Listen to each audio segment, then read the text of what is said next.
Shfrytëzimi i fëmijëve për lypje vijon të mbetet një shqetësim në Shkodër, ndaj institucionet vendore kanë intensifikuar kontrollet në terren.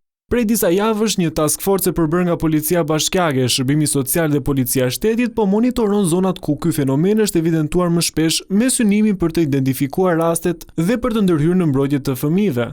Sipas drejtoreshës së Shërbimit Social në Bashkinë Shkodër, Edita Shoshi, ndërhyrjet e deritanishme kanë dhënë rezultatet e para.